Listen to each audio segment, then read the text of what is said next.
Boa noite a todos. Agradecer mais uma vez o Valério Molinari, Associação Médica, que permite que as nossas lives aconteçam, né, de forma regular, organizada. O tema de hoje é um tema que também me interessa muito, sabe, Valério, pessoalmente. A gente sabe que teve uma grande mudança aí, né, no Código de Ética Médico, que está implicando em surgir essa aula hoje, que é uma dúvida frequente. Nos perguntam muito isso no privado do WhatsApp. Nada melhor que o Valério, que é o assessor jurídico não só da SMO, né, como de diversas outras entidades médicas, para nos orientar de melhor forma. Ele é advogado formado pela Federal de Juiz de Fora, com MBA na FGV e tornou até um grande amigo nosso, né, ao longo desses anos.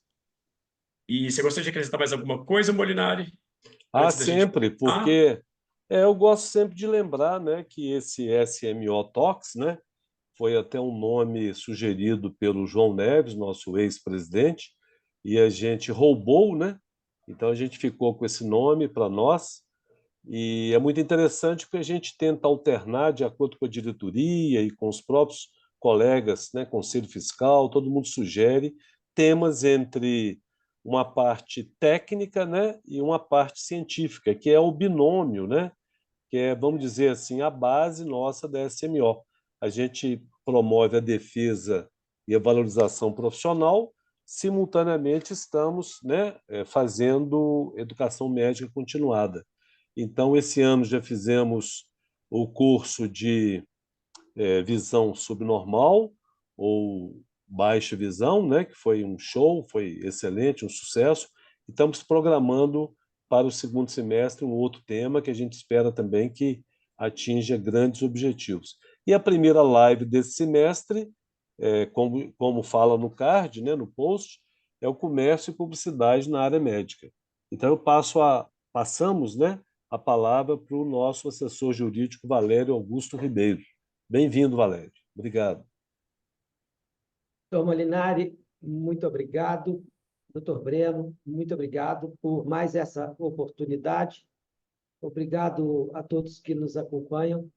É sempre uma honra e um privilégio poder compartilhar um pouco de estudo, um pouco de leitura com as pessoas que se interessam por esse tema. E é bem importante acrescentar que o que a gente vai falar hoje, de fato, tem sido alvo de muito questionamento, especificamente ou especialmente com relação à questão dos médicos oftalmologistas poderem ou não ter óticas. Então, na realidade, a nossa ideia é tratar um pouco a respeito do tema do comércio por parte desses profissionais e avançar, talvez, no finalzinho, um pouco sobre a questão da publicidade. Mas também eu devo alertá-los de que não trago muitas novidades, não, são ideias, reflexões e conclusões que a gente tem chegado ao longo de alguns anos estudando sobre o assunto. A primeira vez que eu apresentei essa tese, ela foi exposta numa reunião do CBO em 2020, uma semana antes da pandemia. De lá para cá, a gente tem conversado. Na realidade, essa tese foi muito estimulada pelo Dr. Israel Rosenberg e, coincidentemente, num almoço no Congresso do Hospital São Geraldo, em Belo Horizonte. E aí, almoçando com ele, por que você não fala alguma coisa sobre a questão do comércio? E aí, aquilo ali foi um gatilho para a gente poder escrever um pouco a respeito do assunto e pensar um pouco mais de maneira aprofundada. Mas não tem muita novidade, não, e vamos adiantar um pouquinho a nossa, a nossa, a nossa ida. Bom, para quem não me conhece, meu nome é Valério Ribeiro, eu atuo na área da saúde há 30 anos. A gente tem hoje uma atuação nacional na defesa médica, algumas entidades nacionais, a gente assessora algumas entidades nacionais e a gente assessora várias entidades estaduais, como a SMO, a APO no Pará, Rondônia, Roraima, Amazonas, São Paulo, Rio Grande do Sul, Pernambuco e por aí vai. Então, a gente tem um contato muito forte com a área médica, tem também um contato com a área odontológica, e a minha atuação profissional na área médica, no setor da área da saúde, ela remota desde quando eu me formei em 94, portanto, lá se vão 30 anos atuando dentro desse assunto. Bom, é importantíssimo que a gente perceba o cenário daquilo que a gente vai conversar quando a gente vai falar de médico empreendedor. E vocês vão entender qual é a importância desse slide que está sendo apresentado nesse momento, porque logo em seguida eu vou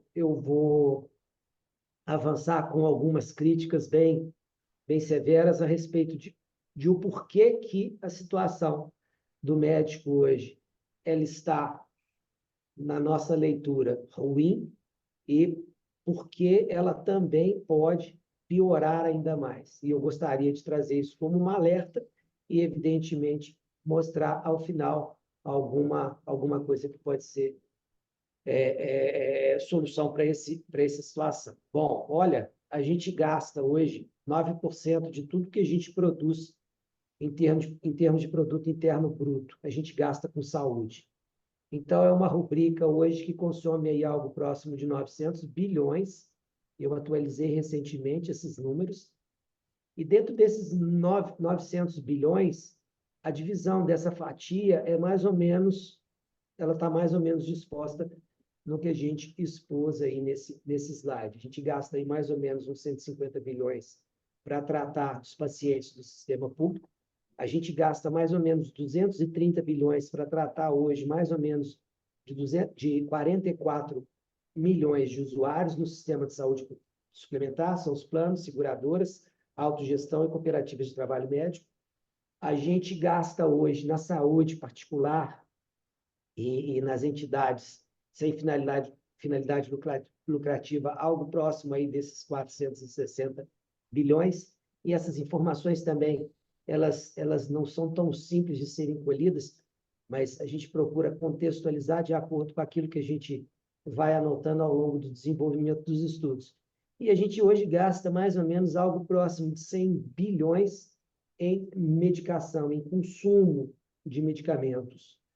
Bom, repito, é um orçamento muito grande e esse orçamento ele é muito observado. A consequência disso é o que nós estamos vendo aí.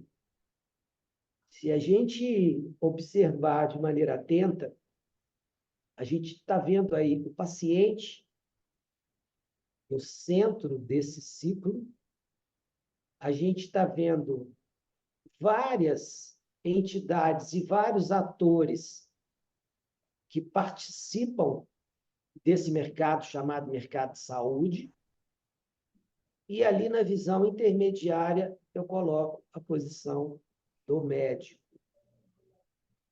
Na realidade, todos os que estão do lado de fora desse ciclo, de uma forma ou de outra, sobrevivem da atividade exercida por outro profissional.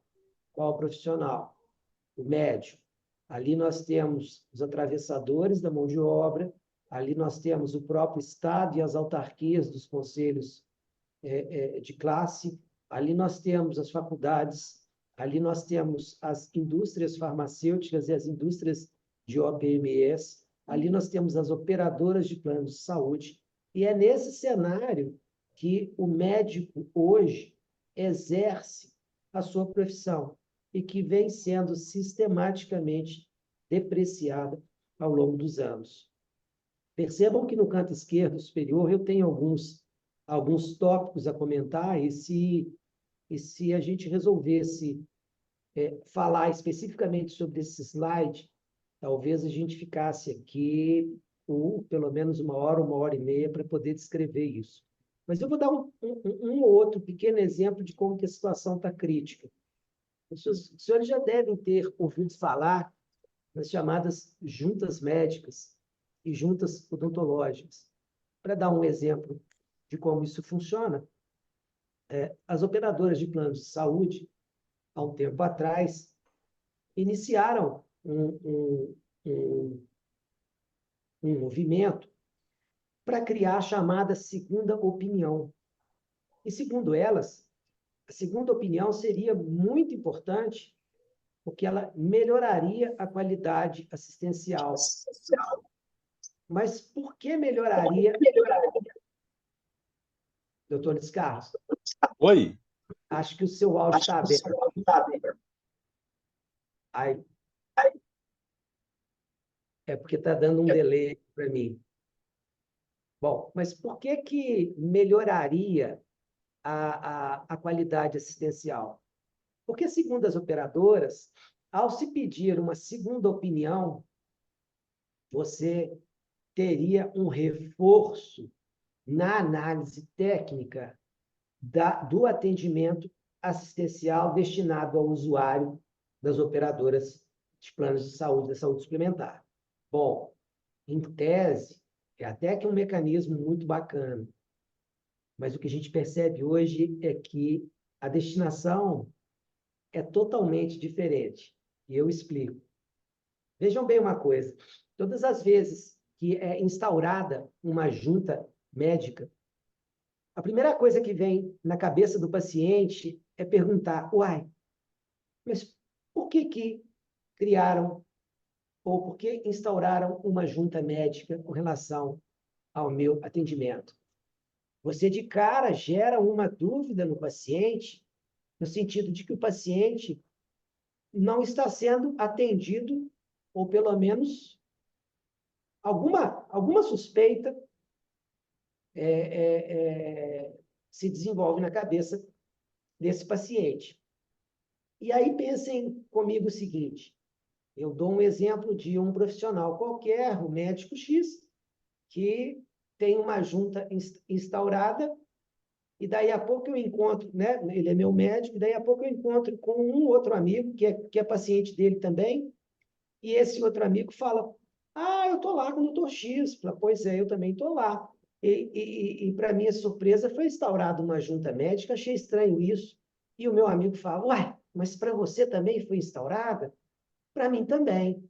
E será que isso é bom? E aí você vai depreciando o bom nome e a imagem desse profissional gradativamente. Mas isso não é o pior. O pior é que, sistematicamente, você começa a instaurar essas juntas, com o objetivo, não mais com o objetivo de qualidade assistencial, mas sim com o objetivo de negar, restringir ou postergar o atendimento assistencial. Eu crio um mecanismo e desvio a finalidade desse mecanismo ao sistematicamente criar juntas médicas e juntas odontológicas. A gente tem visto isso, para vocês terem uma ideia, dentro da área bucomaxilo, que obviamente é a área que transita entre a área médica e a área odontológica, eu devo ter pelo menos 140 juntas instauradas em uma associação que eu defendo no estado de Pernambuco.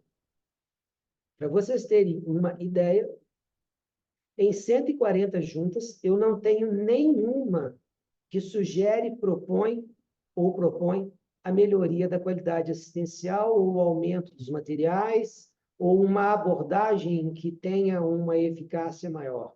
Todas elas, sem exceção, brigam por reduzir materiais, por dizer que determinados códigos não se aplicam, por negar o imperativo clínico, por retirar a autonomia do médico assistente, por aí vai. Mas pode piorar. Por que pode piorar? Imaginem os senhores que esse médico, Dr. X, atende 20 dias durante o mês, e ele atende 10 pacientes por dia. Então, ele vai atender 200 pacientes ao longo de um mês. Só que agora ele começa a ter que fazer relatório. Ué, mas relatório de quê? Agora ele precisa de fazer relatório para justificar, a pedido de uma suposta segunda opinião, por que que ele está fazendo aquela abordagem médica. Então, ele passa a ter que dar satisfação da sua autonomia técnica para um auditor, para depois ser examinado por um desempatador e chegar em alguma conclusão, e, regra geral, o auditor e o desempatador são bancados pelas operadoras.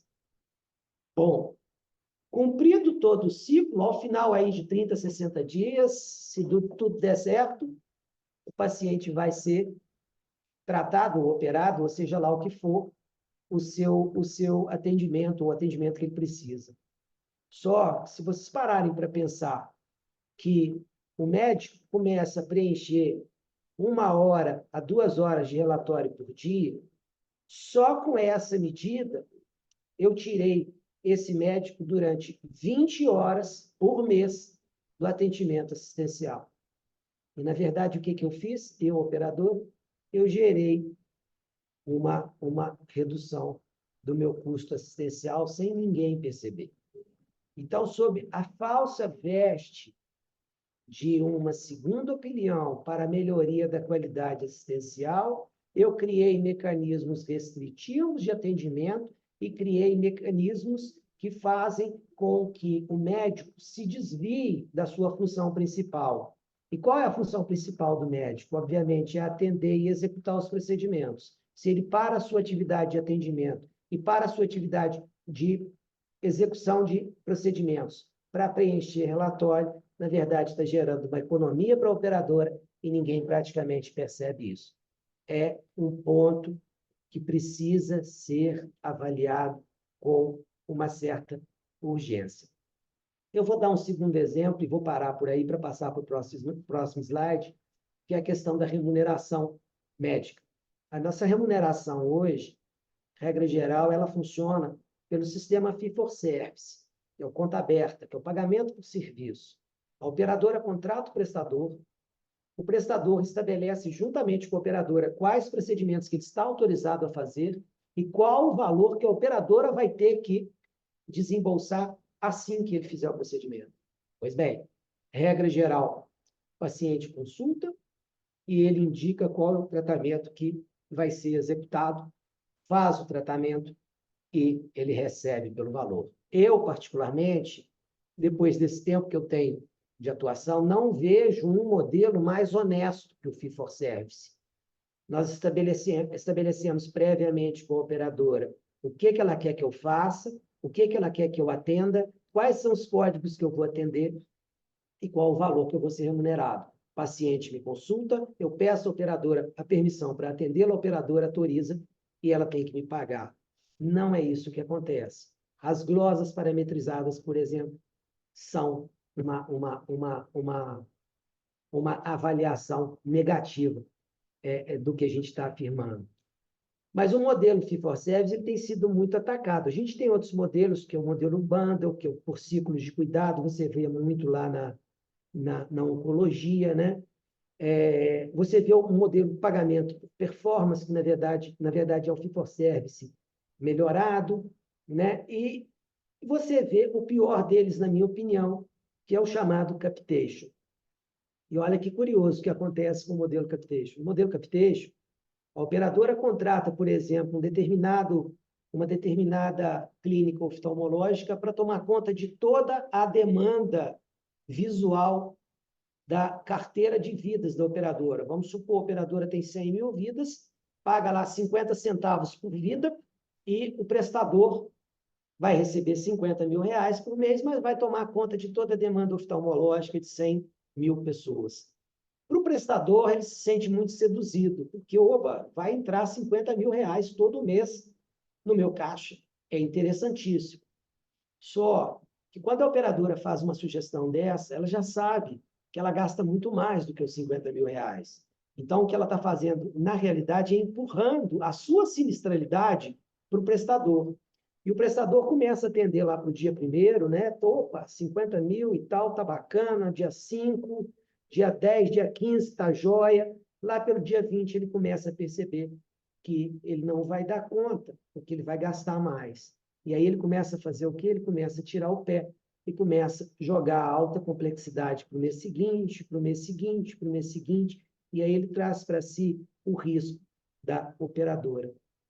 Esse modelo é um modelo perverso, esse modelo é um modelo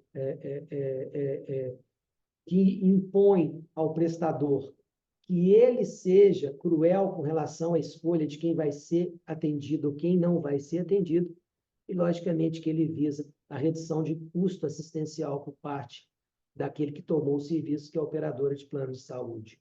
Bom, por que eu fiz esse cenário? E eu poderia, como eu disse, ficar aqui falando vários exemplos sobre essa questão com relação à crise dos profissionais da área médica. Para dizer para os senhores que tem muita gente que não quer que o médico saia da condição que ele está. Tem muita gente que não quer que o médico desenvolva uma atividade comercial em torno da sua prestação de serviço. Por quê? Porque eles dependem essencialmente dessa prestação de serviço. Por quê? Porque eles são os atravessadores da mão de obra médica que vivem e sobrevivem da atividade que é desenvolvida por outra pessoa. É o caso da indústria farmacêutica, por exemplo. Então, todas essas pessoas que, regra geral, transitam ou estão em torno desse slide que eu estou apresentando, sobrevivem dessa atividade prestativa, que é a atividade do médico, e, obviamente, não querem que ele se emancipe.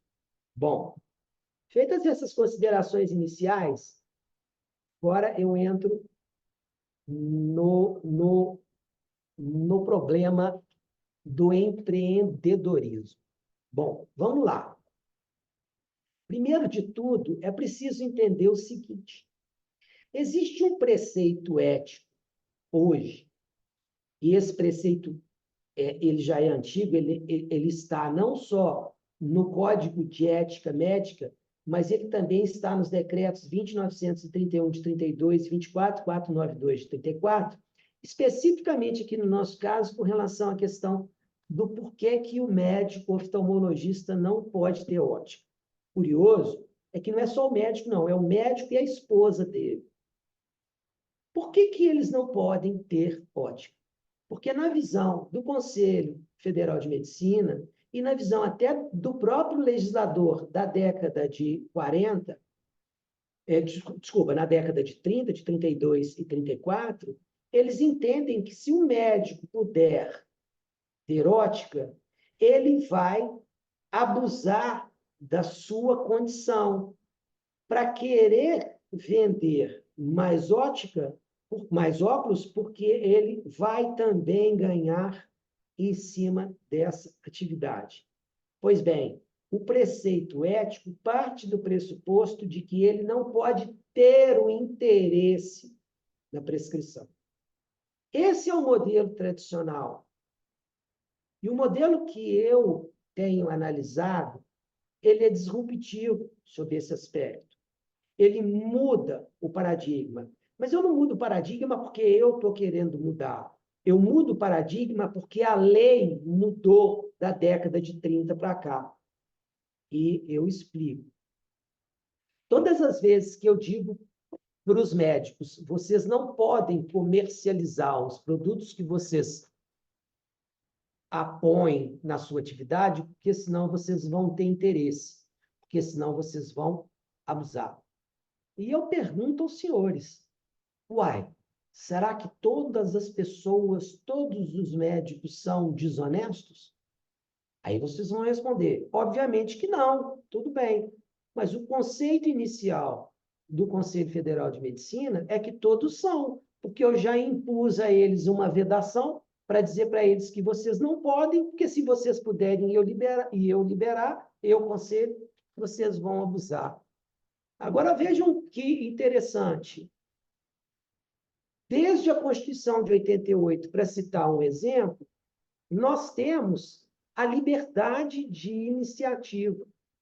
E a liberdade de iniciativa, ela não diz se é o ótico, se é o oftalmologista, se é a esposa do oftalmologista, o filho, o pai, a mãe, ou seja lá quem quer que seja. Quando a gente fala lá no artigo 1º que um dos fundamentos da República é a livre iniciativa, é a liberdade de iniciativa, isso está no artigo 1º, inciso 4º, eu defiro a qualquer pessoa a possibilidade de ter acesso livre ao mercado. Não sou eu que está dizendo. Quem está dizendo é a Constituição Federal e um dos seus fundamentos que está no artigo 1º. Quando eu vou no artigo 3º, o artigo 3º, inciso 1º, e o artigo 3º, inciso 4º, eu falo que os objetivos da República é promover o bem de todos, no inciso 4º, sem preconceito de origem, raça, sexo, coloridade ou qualquer forma de discriminação. E aí eu pergunto, mas por que a mulher do fulano pode ter ótica e a mulher do Beltrano, que é médico oftalmologista, não pode ter ótica? Eu não tenho resposta para isso, ao menos jurídica, se não a resposta ética e se não a resposta da legislação de 32 e 34, que, a meu ver, estão anacrônicas sob esse aspecto. Na mesma esteira, a liberdade, a ordem econômica. Nossa, o que é a ordem econômica? É o conjunto de princípios que o legislador constituinte instituiu para que nós tenhamos o desenvolvimento das nossas atividades.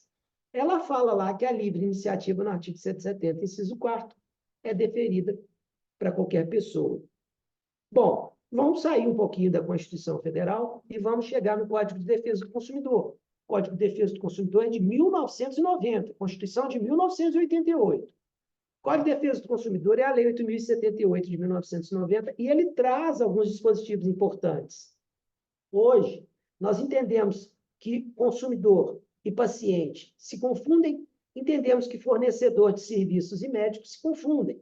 Também não sou eu que está dizendo. A lei diz assim, e, obviamente, que as decisões judiciais entendem que há uma relação de consumo, sim, quando se fala na relação entre médico e paciente. E aí, dentro do artigo 4º, inciso 3º, eu vou inserir um conceito importantíssimo no nosso ordenamento jurídico. É o conceito da boa-fé objetiva. Uai, Valério, mas o que significa o conceito da boa-fé objetiva? Olha, antes, quando a gente celebrava um negócio qualquer, e entenda um negócio jurídico na sua terminologia mais ampla, casamento é um negócio jurídico, testamento é um negócio jurídico, prestação de serviços médicos é um negócio jurídico, compra e venda de automóvel é um negócio jurídico. Então, quando a gente, antes, realizava esses chamados negócios jurídicos, se esse negócio jurídico não desse certo, eu teria que ficar preocupado em investigar se aquele que fez não dar certo agiu de má-fé. Percebe? Isso era até 1970, até 1990, com a introdução da Lei 8.078 do Código de Defesa do Consumidor. Hoje, quando qualquer pessoa vai celebrar um negócio jurídico, de novo, dentro dessa sua acepção mais ampla, significa que ela tem que agir segundo a boa-fé. Ô, Valério, qual é essa mudança de paradigma? Quando eu digo que você tem que agir segundo a boa-fé, eu não tenho que perquirir a boa-fé subjetiva. A boa-fé objetiva é imposta. Eu estou obrigado a agir corretamente. Se eu estou obrigado a agir corretamente, por que eu tenho preceitos legais ou preceitos éticos que dizem que se eu agir, eu vou abusar? Então, há um contrassenso entre a norma ética e a norma dos decretos anteriores, com um primeiro dispositivo inserido lá no Código de Defesa do Consumidor. Mas eu vou além. O Código Civil, a Lei 10.406, de 2002, teve um prazo de vacácio de 1 ano e entrou em vigor dia 11 de janeiro de 2003. E o Código Civil também trouxe preceitos relacionando a boa-fé objetiva, no artigo 113 e no artigo 422. Então, o Código Civil reafirmou aquilo que o Código de Defesa do Consumidor já tinha dito com relação à boa-fé objetiva e aquilo que a Constituição Federal já tinha dito com relação à liberdade de iniciativa. Portanto, o Código Civil reafirma algo e introduz desculpa, e reafirma que a boa-fé introduzida no nosso ordenamento ela tem que ser prevista em todos os pactos. Vejam bem uma coisa. O professor Miguel Reale, que foi o relator do anteprojeto e quem, de fato, trabalhou na organização do Código Civil desde a década de 60, ele fala que a gente seguiu, ele fala que o Código Civil 3 preceitos importantíssimos quando da elaboração do novo código. O nosso código anterior é de 1916. Ele fala que, quando ele fez a reforma do Código Civil, ele seguiu 3 parâmetros: eticidade, socialidade e operabilidade. Dentro desses 3, eu vou mencionar só a eticidade. O que é a eticidade, se não a introdução da boa-fé objetiva no ordenamento? Então, se eu falo hoje que a boa-fé ela é impositiva nas relações obrigacionais, eu não posso dizer que, se eu autorizar alguém a atuar, ele vai agir em desacordo. Por que não? Porque primeiro ele precisa de agir, precisa de ser condenado, passar por um processo, para depois eu dizer, ou eu aplicar qualquer sanção, porque ele agiu fora do que ele deveria ter feito. Pois bem, em 2019, nós botamos uma pá de cal no assunto. Por que nós botamos uma pá de cal no assunto e por que nós passamos a defender isso a partir de 2020? Porque em 2019 entrou em vigor a Lei 13.874, que é a Lei de Liberdade Econômica. E ela trouxe expressamente no artigo 2º, inciso 1º, a questão da liberdade e a questão da liberdade iniciativa e a questão da boa-fé objetiva. Ela sedimentou de uma vez por toda esses 2 conceitos. Portanto, honestidade, lealdade, boa-fé nas relações negociais são imposições de qualquer um que se relaciona do ponto de vista negocial. O médico que se relaciona com o seu paciente, essencialmente, não pode abusar. Só que ele não pode abusar não porque o código o proíba, mas porque ele está obrigado a agir de acordo com esses preceitos de honestidade, de lealdade contratual e de boa-fé objetiva. Então, eu não tenho mais que ter vedações éticas ou vedações legais. Por quê? Porque o ordenamento jurídico assim não mais permite.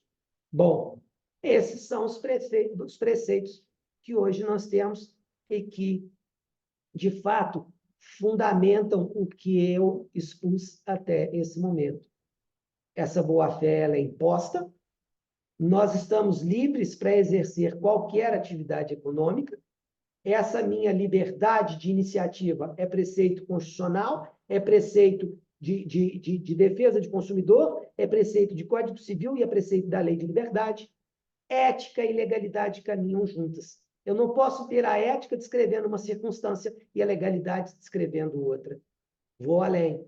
Quando alguém agir em desacordo hoje, independente dessa suposta vedação, que em tese não deveria existir mais, ele necessariamente precisa de passar por um processo. E, curiosamente, o próprio Código de Defesa do Consumidor diz que a liberdade do profissional liberal, a responsabilidade do profissional liberal somente será apurada mediante a verificação de culpa. Então, eu necessariamente preciso de avaliar, por meio de um processo que pode ser ético, que pode ser administrativo, que pode ser civil ou até criminal, se ele realmente agiu em desacordo. E se ele tiver agido em desacordo após uma sentença transitada em julgado, ele vai responder civilmente, eticamente, administrativamente ou criminalmente. Essas são as conclusões que a gente chega.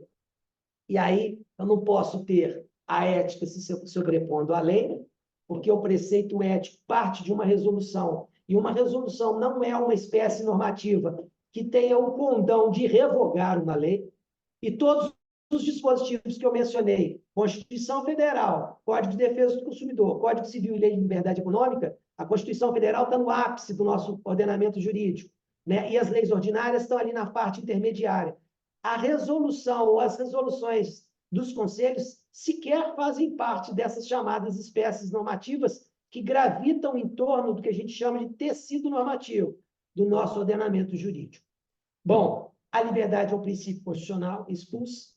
A boa-fé é cânone hermenêutico de interpretação jurídica. O que significa esse cânone hermenêutico? Significa que todas as vezes que eu tiver que fazer uma interpretação, eu preciso de considerar essa boa-fé imposta, essa boa-fé impositiva, essa boa-fé como controle de comportamento negocial, dizendo que você precisa, sim, ser honesto, você precisa, sim, agir com retidão. Então, eu já tenho isso como forma de interpretação quando eu tiver qualquer problema numa situação negocial. Toda pessoa é honesta, até se prove em contrário.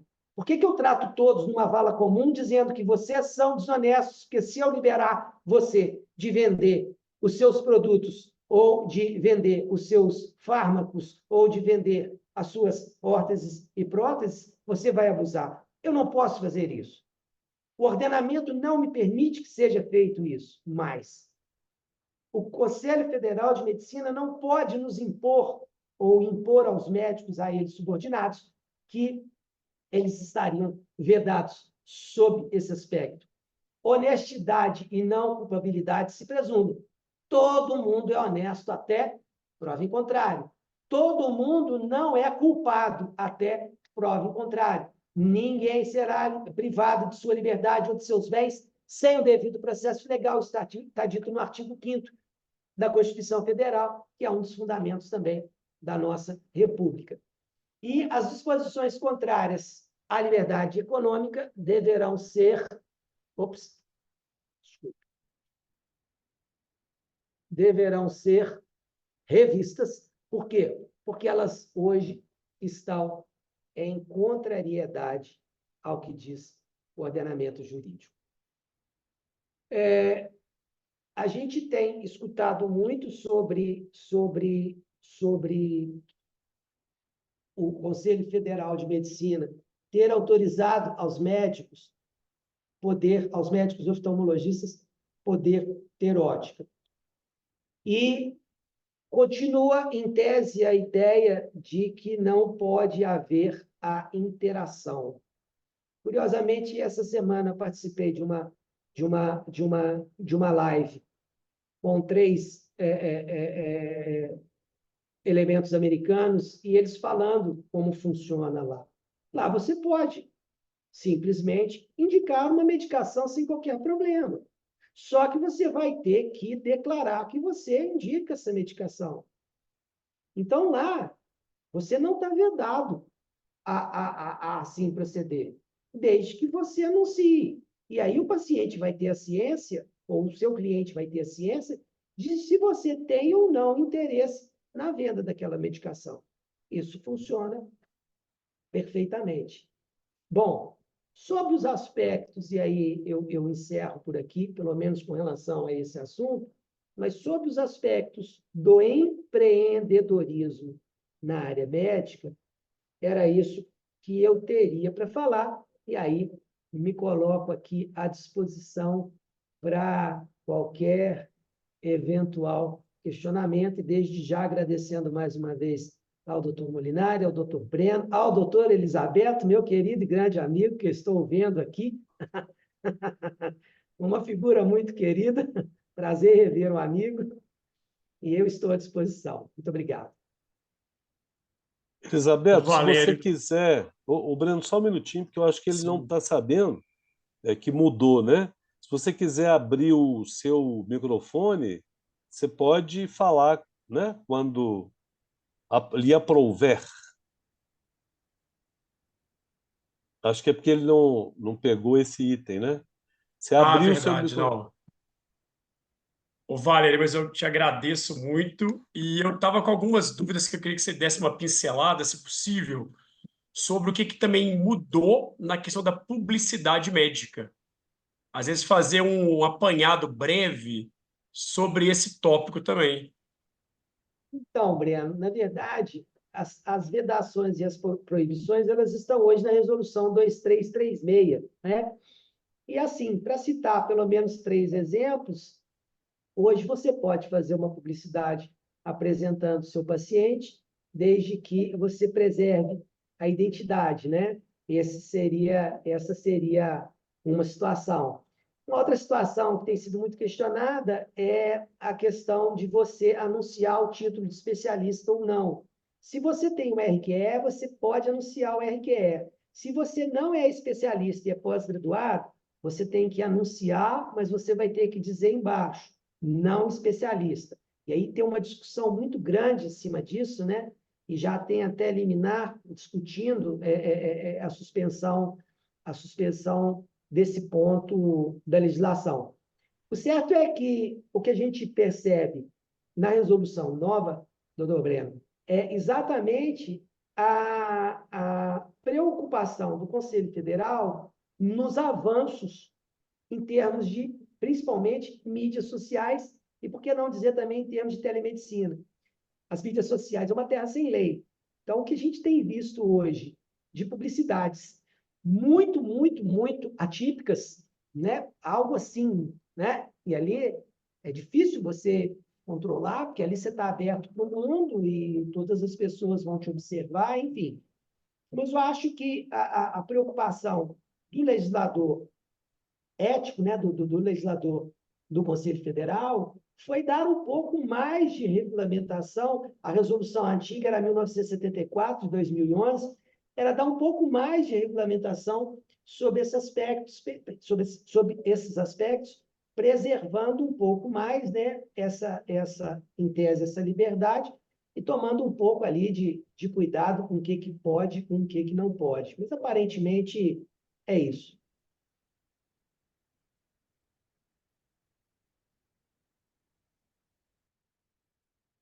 Roberto, você quer fazer alguma colocação? Você está me ouvindo? Isso, estamos. Olha, eu não tenho quase nada a comentar. Depois de ouvir uma palestra do nosso querido amigo Valério, as coisas ficam muito claras. Mas eu quero parabenizar inicialmente você e o Breno pela iniciativa de convidar o Valério para essa palestra. Valério, todo mundo sabe, é um exímio conhecedor dessas relações médico-paciente, médico com empresas, enfim. Ninguém melhor que ele está a par das nossas obrigações, dos nossos deveres, das nossas, do que nós podemos fazer ou não podemos fazer. Valério nos dá uma segurança, isso eu já falei mais de uma vez, uma segurança muito grande a nós médicos e à nossa sociedade. Ter Valério ao nosso lado, amparando as nossas decisões, é uma tranquilidade. Então, eu parabenizo você, Valério, pela brilhante palestra sua, pelo didatismo de sua palestra. Não podia ser nada mais claro, não podia ter uma maneira mais clara do que a sua, do que a abordagem que você fez. Eu te agradeço, fico muito feliz em reencontrar você através do vídeo, e gostaria de ter mais contato com você, mas, enfim, nós habitamos cidades diferentes, mas a amizade, o meu reconhecimento, a sua ajuda, Valério iniciou, acho, praticamente comigo na SMO, né, Valério? Se eu tenho lembrança disso, ou no CBO, não sei. Mas Valério é nosso velho, embora novo, velho e velho amigo. E eu respeito muito e confio inteiramente no seu conhecimento, nas suas decisões, na sua orientação. Parabéns, Valério, muito obrigado. Parabéns, Breno. Parabéns, Luiz Carlos. Doutor Elisabeto, Obrigado. é sempre bom revê-lo, é sempre bom ouvi-lo, mas é sempre ruim estar distante. O senhor sabe do apreço que tenho, e o senhor sabe que toda vez que eu encontro, eu faço questão de lhe dar um abraço. O senhor é uma pessoa muito querida mesmo, e um amigo a quem eu tenho um profundo respeito, o senhor sabe disso. Muito obrigado pelo elogio. Ô, Valério, só uma pergunta que normalmente já ouvimos, né? Coincidentemente, um jovem médico partiu para montar uma ótica. Foi interessante porque antes dessa, vamos dizer, dessa definição, que eu não sei, não saberia dizer nem se é uma lei, né? Mas assim, eu não sei o termo correto que eu voei aqui nesse item. Mas independente disso, ele ficou sócio de um empresário e ele parece que não pode ou não deve, isso que você falou, colocar o nome dele. E se houver uma sociedade, é uma dúvida que aconteceu. Ele pode, por exemplo, o dono da ótica, né, o médico, o oftalmologista, dono da ótica, parece que ele não pode encaminhar pacientes, né, com receituários para aquela ótica de propriedade dele, não é isso? Então, É mais ou Molinari, menos assim? Me, olha me, só, me ajude aí. esse é o preceito. Esse é talvez o núcleo da nossa discussão. Por quê? Porque parte-se do pressuposto da interação, ok? Por que parte-se do pressuposto da interação? Porque a interação é a base que sustenta o interesse do que está encaminhando para que seja realizada uma determinada venda e, em tese, ele receba algum dinheiro porque ele indicou alguém. Ok, vamos lá. Doutor Molinari é médico, eu sou paciente. Consulto com o doutor Molinari, o doutor Molinari me prescreve um óculos e ele tem uma ótica. Olha, se você quiser, eu tenho uma ótica aqui dentro do meu serviço. Você gostaria de comprar o óculos com a gente? Perfeitamente. Se o senhor me prescreveu corretamente, e se o senhor vai me vender um óculos que eu tenho a opção de escolher, eu não tenho a menor dúvida que eu estou diante de uma relação honesta. Eu estou diante de uma relação honesta. Estou dizendo para vocês, não há desonestidade nisso. O que poderia haver é, imagine que eu tenha um grau muito pequenininho, muito miudinho, que não necessita de óculos. E aí você diz para mim, não, você tem 2 graus, você precisa realmente de um óculos.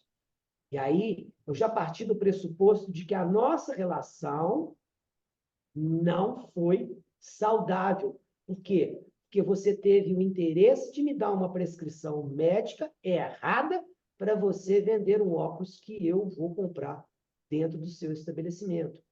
Mas entre uma situação e outra, existe uma distância muito grande, que é a distância da honestidade.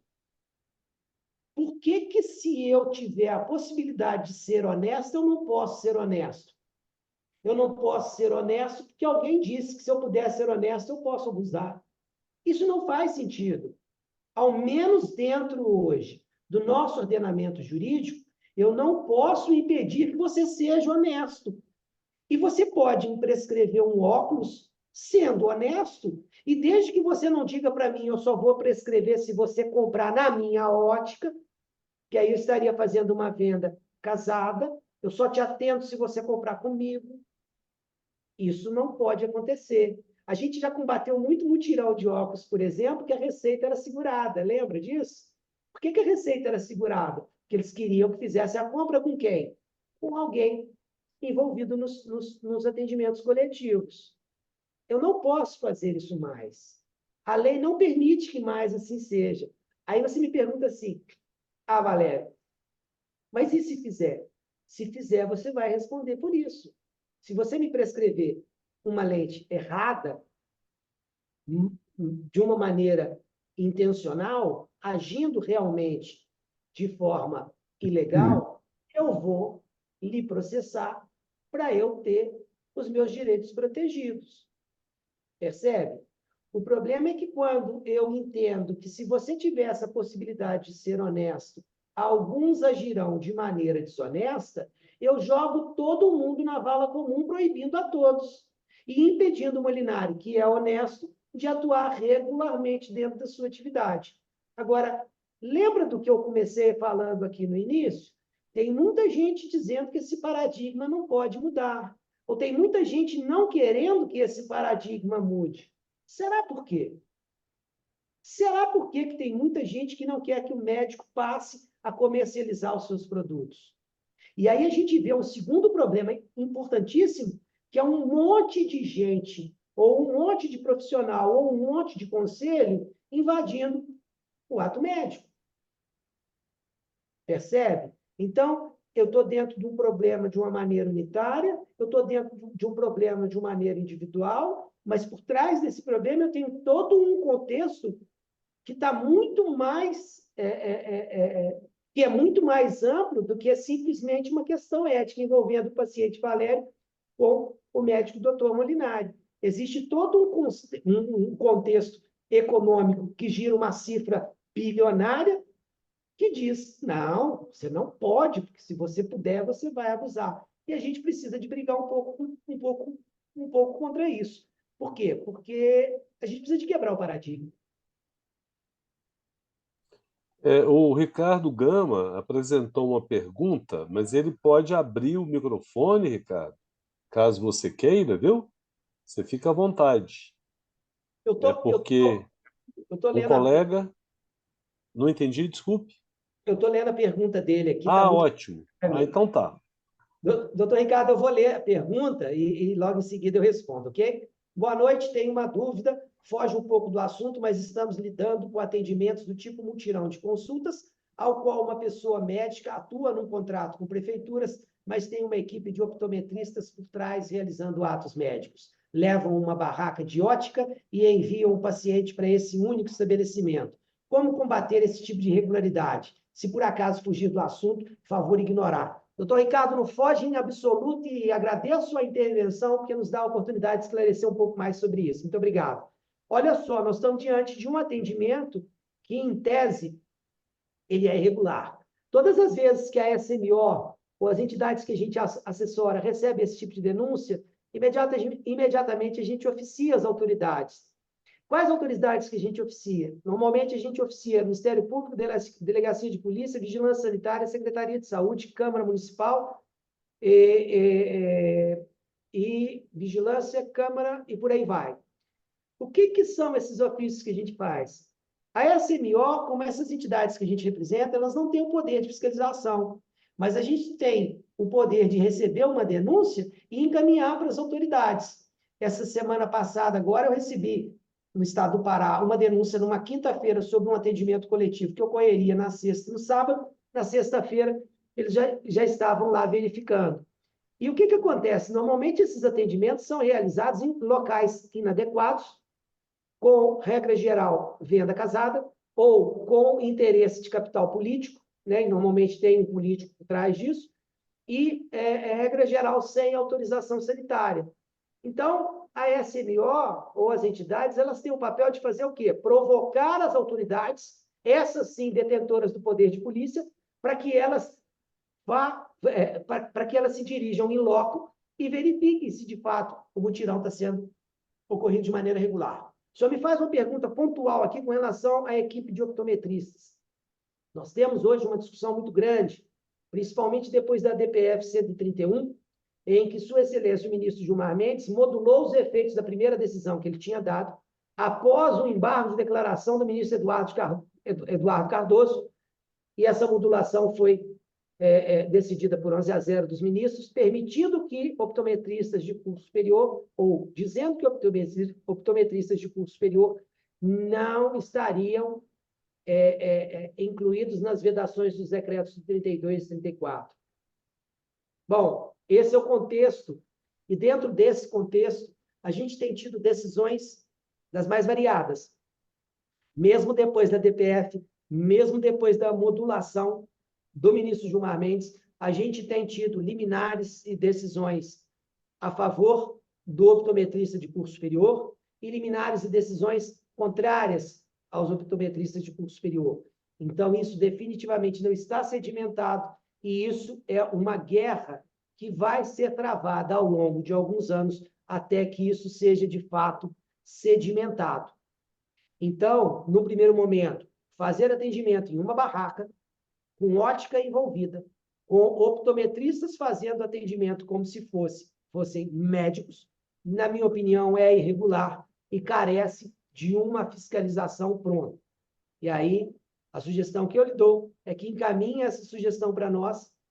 Doutor Molinari sabe, doutor Breno sabe, doutor Elisabeth sabe, que a gente procura atuar em todas as denúncias, e às vezes com uma agilidade de meia hora, 40 minutos, uma hora. Eu recebo uma denúncia, às vezes, por exemplo, de uma ótica ofertando exame de vista. Eu já tive situações de distribuir uma ação civil pública em 20 minutos. Estou falando com muita tranquilidade. Em 20 minutos, a ação civil pública já estaria distribuída. Então, a gente dá uma atenção, ou procura dar uma atenção muito grande para essas denúncias, e a SMO está aí à disposição. E até bom complementar aqui, se me permite. É muito importante que todos os médicos oftalmologistas do Estado tenham a consciência de que a SMO faz um trabalho muito sério na fiscalização das atividades, na fiscalização dos mutirões, nos mutirões de catarata. Semana passada tivemos uma sentença importantíssima contra um determinado grupo de Goiás que vinha fazer mutirões de catarata em Minas Gerais, sem ter direção clínica, sem ter direção técnica. E essas respostas, obviamente, a gente só vai ter se a gente for provocado e conseguir provocar as autoridades ou provocar a via judicial para ter uma resposta efetiva. Entendeu? Mas estou à sua disposição, tá bom, doutor Ricardo? Muito Eu obrigado. queria até Valério, aproveitar a oi. oportunidade aí, Valério, e pedir para o pessoal se associar à SMO também, né? É, Porque, de a gente fato, ia todo falar. esse trabalho é super relevante, né? Molinari, Elisabeth, Valério nos ajuda muito de pronto, muito rápido, mas, sem dúvida, essa parte jurídica tem custos, né, para a sociedade. Então, é importante que os colegas se associem de forma a manter e até ampliar o escopo desse trabalho, né? Eu ia complementar também, além disso, o fato de que já conseguimos, né, impedir um mutirão de cirurgias de catarata através de uma manifestação que o CRM foi avaliar e não havia, por exemplo, risco cirúrgico dos pacientes que iriam ser operados. Então, assim, é um fator interessante que a gente tem que usar de vários subterfúgios, né? Ou a vigilância sanitária que atua, ou o próprio CRM.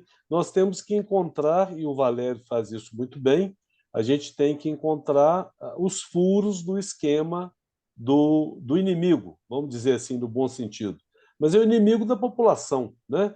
Que, na realidade, o oftalmologista que já se encontra bem estabelecido, ele fica numa zona de conforto. Mas os colegas que estão começando, quando eles se deparam com um optometrista ou situações semelhantes, ele já sente aí uma grande dificuldade. Afinal de contas, ele investiu uma grana muito boa no seu consultório para montar ali e tem uns esquemas assim que realmente de vendas casadas e tudo mais que podem comprometer o exercício profissional daquele colega. E eu queria lembrar isso que o Bruno falou, desculpe, que o Breno falou, é muito importante, levando-se em conta principalmente que o jurídico precisa de que o médico se associe. Porque, veja bem, gente, em um universo em Minas Gerais de 4.180 oftalmologistas, nós temos 150 sócios kits, vamos dizer assim, em 2024. Isso é desagradável muitas vezes da gente falar, mas é importante que você, ao fazer a sua solicitação, que você esteja kit, porque para que a gente possa desempenhar um bom papel. Essa cobrança é apenas um alerta, não é querer ser desagradável de forma alguma, porque muitos de vocês nem sabem como funciona, né? Então a gente tem o Valério tem uma equipe de não sei quantos, né, profissionais, e para exercer essa rapidez que o Breno falou e que o próprio Valério comentou, a gente tem gastos com essa grande equipe. E nós somos apenas uma agulha no palheiro, né, que o Valério tem essa quantidade imensa aí de associações e instituições. É só um lembrete. E a gente gostaria de mais perguntas, né, Breno? Né, Valério? Para a Com gente certeza, estimular né? um Pode pouco, abrir o né? microfone. É um ambiente assim que a gente está bem à vontade, Mas, porque enquanto isso, Valéria, eu queria até te fazer uma outra pergunta. Porque, né, o Conselho de Medicina hoje nos autorizou ser sócio investidor de ótica, né? Mas, em tese, a gente não poderia direcionar nem ofertar a nossa ótica para o paciente. Mas, na sua visão, você pode, né, dar essa opção da sua ótica ser uma das opções para o seu paciente. Aí eu entendo assim, Valério, caso o médico venha a ser questionado, isso com certeza vai parar na justiça, né? Porque, digo assim, está um pouquinho divergente do que o conselho hoje entende, né? Doutor Breno, é porque, na verdade, o conselho, na minha opinião, foi tímido. E foi tímido por quê? Porque, no afã da mudança de paradigma, conforme eu estou relatando, ele poderia ter avançado mais. Ele foi um pouco restritivo. Talvez é como nós mineiros fazemos, vamos comer pela beirada, vamos fazer devagar, né? Não vamos abrir isso de uma maneira direta e ampla de uma vez só. Não, na minha opinião. Mas mesmo que assim tenha ocorrido e mesmo que assim tenha sido regulamentado pelo CFM, a legislação protege o oftalmologista quanto a esse comportamento. Não é porque eu tenho uma disposição deontológica dizendo uma coisa que eu não posso ter uma segunda interpretação dizendo outra. O direito é dialético, ele é sistematicamente discutido. A hermenêutica jurídica nos proporciona a possibilidade de discutir o mesmo assunto com diferentes perspectivas e com diferentes respostas. Nesse caso em particular, a resposta que a gente dá, ela é totalmente amparada em lei, totalmente amparada em dispositivo constitucional, totalmente amparada na legislação ordinária, e não no Código de Ética. Mesmo que o Conselho Federal o diga de forma contrária, pelas razões que eu expus na minha apresentação, eu tenho o convencimento de que a gente tem defesa pronta para que, se eventualmente o médico for questionado eticamente, ele tem como dizer: espera aí, tudo bem, eu estou sendo questionado eticamente, mas olha o que diz a Constituição, olha o que diz o Código de Defesa do Consumidor, olha o que diz o Código Civil, olha o que diz a Lei de Liberdade Econômica. Percebe? E, eventualmente, quando você tiver que discutir isso, até mesmo dentro do conselho, ou, eventualmente, quando você tiver que discutir isso numa via judicial, por exemplo, você está com uma fundamentação jurídica muito robusta, em nossa opinião. É isso. Obrigado aí, Valério. Queria fazer uma provocação. A gente tem no Congresso, normalmente outubro, novembro, no Congresso do São Geraldo, Valério.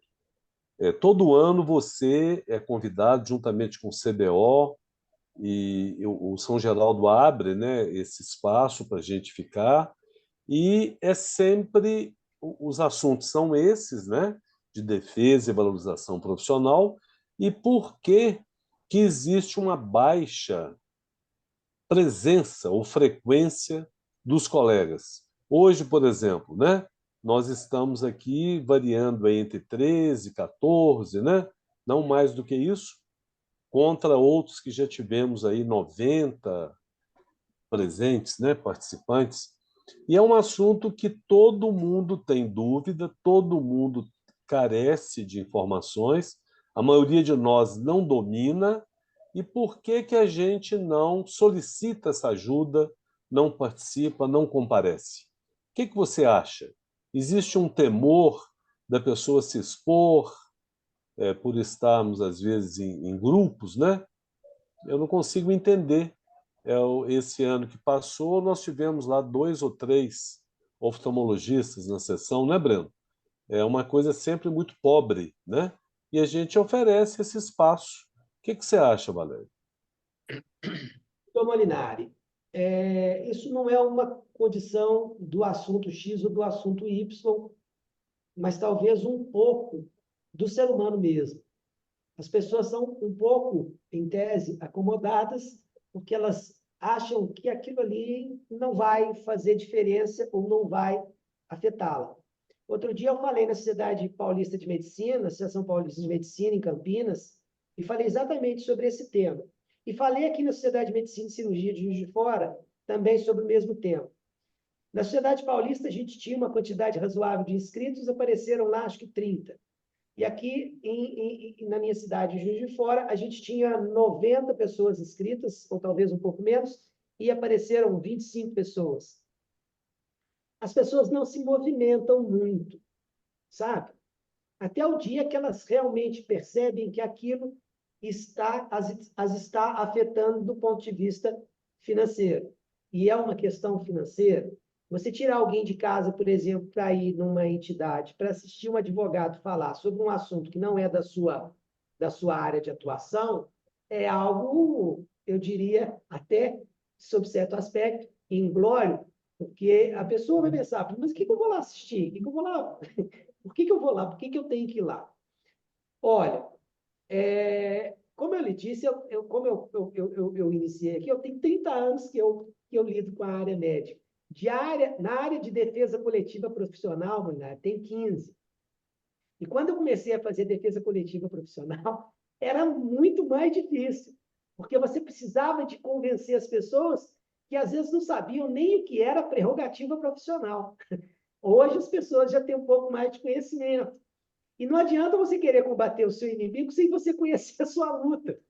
Então, a gente vai progressivamente, num trabalho de formiguinha mesmo, mostrando como é que é, um trabalho pedagógico, um trabalho educativo, dizendo sobre a importância. Você mencionou algo que eu sempre menciono também: qualquer entidade profissional, qualquer entidade coletiva, ela só vai funcionar se ela tiver na sua base 2 vieses importantíssimos, que é a questão acadêmica, que é a educação continuada, e que é a questão de defesa profissional. O que as pessoas mais me procuram hoje é porque elas precisam de alguém para defender os interesses dela. E como eu expus um pouco antes, os interesses delas estão cada vez mais sendo surrupiados. Deixa eu dar um exemplo prático, eu gosto de exemplificar. A tabela NB é de 1992, correto? A tabela NB trouxe o conceito do coeficiente de honorários, porque a gente vinha de um período da década de 60, 70, com aquela dolarização da inflação médica, com aquela questão do nosso período inflacionário muito, muito conturbado, enfim. E a AMB criou o CH, o coeficiente de honorário, para indexar a atividade do médico. Ok? Esse foi o objetivo, depois se substituiu pela CBHPM, não importa. Mas concentra na ideia do conceito do coeficiente de honorário. Ok. Em 1996, o professor Nassif era presidente da AMB. E ele fez um estudo de quanto que custaria um coeficiente de honorário em 1996. Em maio de 1996, após a conclusão desse estudo, chegou-se ao valor de um CH em 51 centavos de real. De lá para cá, é só atualizar de acordo com o índice de correção que você quer atualizar. Quando eu faço esse movimento de correção e trago para 2024 e corrijo pelo IGPM, um CH vale R$ 4,45. Isso é só matemática, é conta de padaria mesmo. Se uma consulta médica são 100 CHs, independente se é à noite ou não, mas uma consulta médica básica são 100 CHs, quanto que vale uma consulta se eu corrigir pelo IGPM? R$ 445. Molinari, paguei uma consulta particular com um neurocirurgião para minha mãe, hoje de manhã, R$ 470. Tem plano de saúde que remunera uma consulta a R$ 30. Se o sujeito tem que fazer o retorno, divide por 2. E se tem que tirar 30% para pagar os impostos, ele está recebendo numa consulta aí algo próximo de R$ 10. Isso é razoável? Eu creio que não. Mas vamos ser um pouco menos otimista e vamos atualizar pelo IPCA. Se a consulta fosse atualizada pelo IPCA hoje, Molinari, o IPCA hoje, sendo calculado de acordo com aquele mesmo processo, pela calculadora do cidadão do Banco Central, um CH hoje valeria R$ 2,70. Quanto é que deveria custar uma consulta? R$ 100. Desculpa, R$ 270. Você pagar uma consulta R$ 30, nós já vimos inauguração de clínica popular com consulta oftalmológica a R$ 1. R$ 1. É óbvio que ele estava num momento ali, num ambiente ali e tal. Mas é muito aviltante você ver uma situação dessa.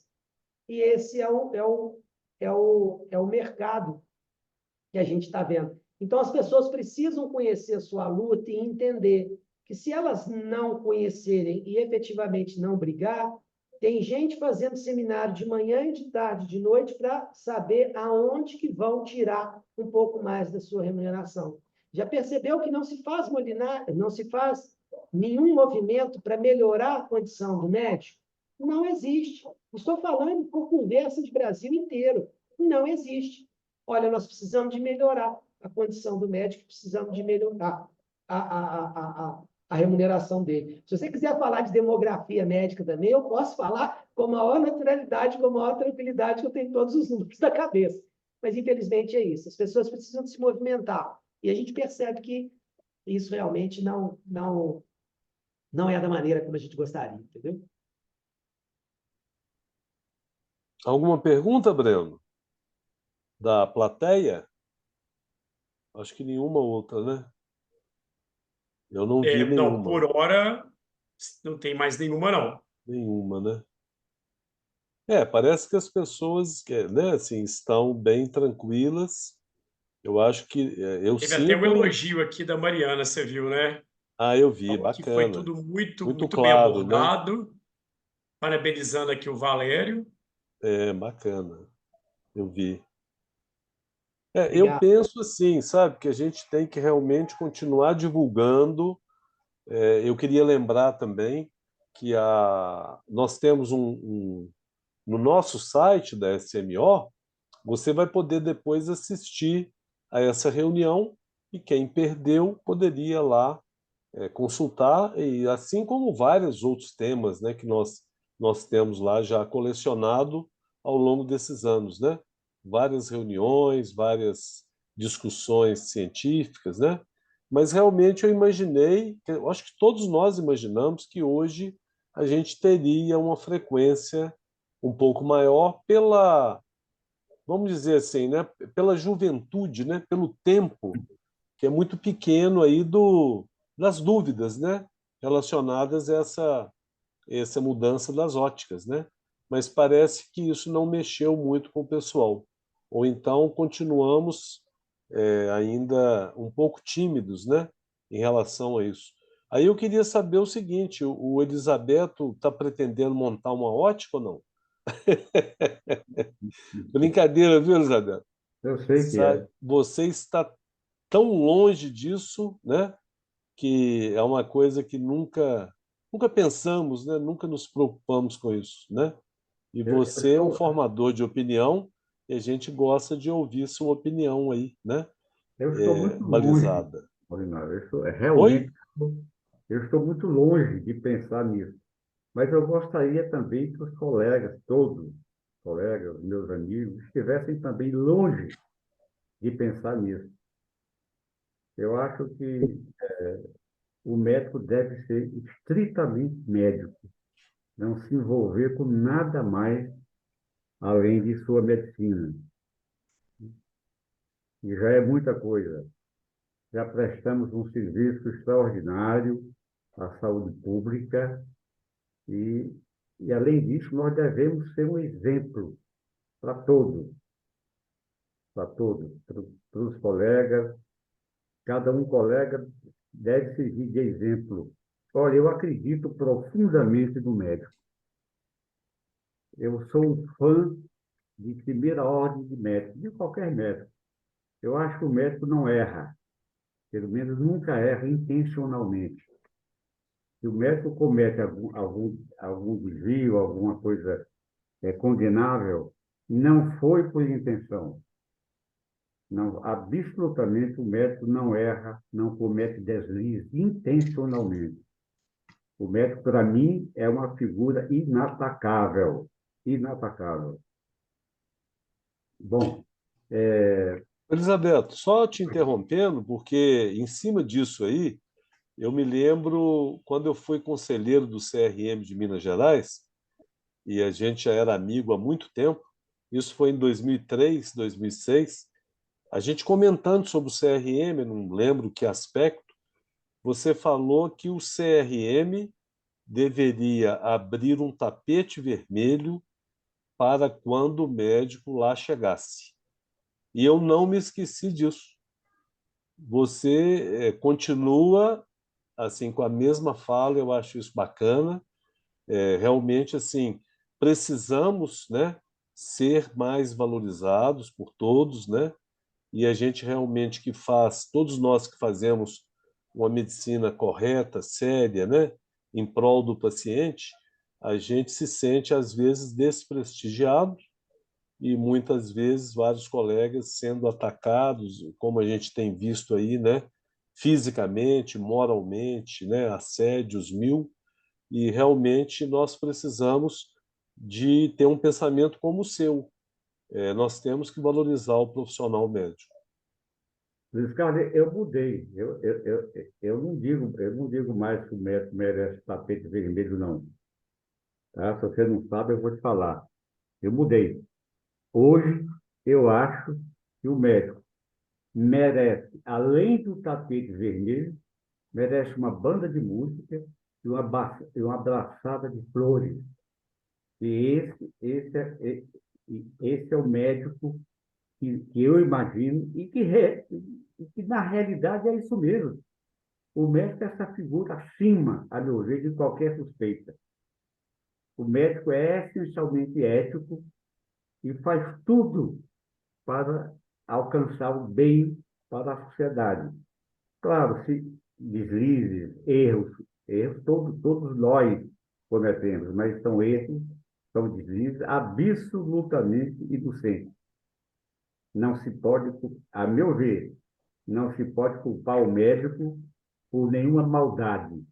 Tudo que ele faz, tudo que ele executa é pensando no bem da sociedade.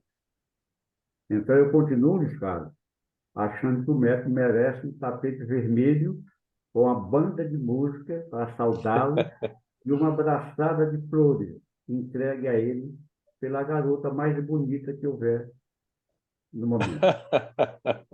É isso aí. Muito Esse é o obrigado. nosso poeta, né? Como sempre, bacana, muito bonito.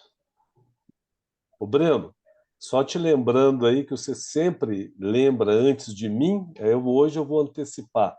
Nós podíamos terminar em torno de 21 horas, né? Como a gente combina, né? Aí você define aí o restante, se vamos fazer perguntas, né? Porque o papo é sempre muito bom, né? Ô, Molinari, acho que a gente pode realmente encerrar, que não teve mais nenhuma dúvida da audiência, né? No mais, agradecer mesmo a presença de todos, ao Valério por sempre nos suportar, né, na SMO, para a demanda de trabalho que é muito grande. Agradecer a todos, Elisabeto, Molinari, Estação Médica de Minas Gerais. E lembrar que dentro de um mês, né, teremos mais um Ah, SMO sim, Talks, já sobre superfície ocular, seguir a isso. nossa agenda aí anual, né, Molinari? Isso mesmo, muito bacana, vai ser muito bom. E a gente com certeza vai ter mais participantes. A gente quer agradecer a todos os participantes que aqui estiveram, reforçando aí, né, todo o apoio da Associação Médica de Minas Gerais, que há muitos anos ela nunca cede jamais esse, vamos dizer, esse carinho conosco, né? Parece que, bom, tinha parece que ela quer perguntar, estava com uma dúvida. Bom, já tirou. Mas que foi sanada, E foi sanada pelas discussões. Que bom, né? ótimo. Ô Valério, eu continuo falando que você é um oftalmologista que mais entende de direito que eu já vi. Que eu acho que você não é mais advogado, você já virou oftalmologista. É nosso irmão, né, Breno? Gente, muito obrigado, viu? Luiz Boa Carlos, noite a Luiz todos. Carlos, E só uma depois palavrinha. assistam. Opa, pode falar aí. Valéria, olha, você realmente não é nenhuma novidade, o Luiz Carlos já falou, o Breno já falou, e eu também falo, você é uma figura indispensável para nós oftalmologistas. Você nos dá uma segurança muito grande. E para encerrar, eu vou dizer para você o seguinte: E Valério, pode ter mais. Valério Ribeiro. Aqui e acolá, eu curto a ilusão de que ele pode ser meu parente. Ele tem ideias como eu. Seria extremamente honroso para mim, viu, Valério? Mas deixa eu te falar uma coisa. Valério, se você não existisse, a SMO ia inventar você. Muito obrigado. Muito bom. Elizabeth, Parabéns. eu fico muito feliz toda vez que eu tenho a oportunidade de encontrá-lo. O senhor é uma pessoa muito querida e eu fico muito feliz mesmo de receber os seus elogios. De vez em quando a gente troca umas informações no particular, de vez em quando eu leio as suas mensagens para outras pessoas e eu fico pensando assim comigo, puxa, como eu gostaria de ter escrito esse texto.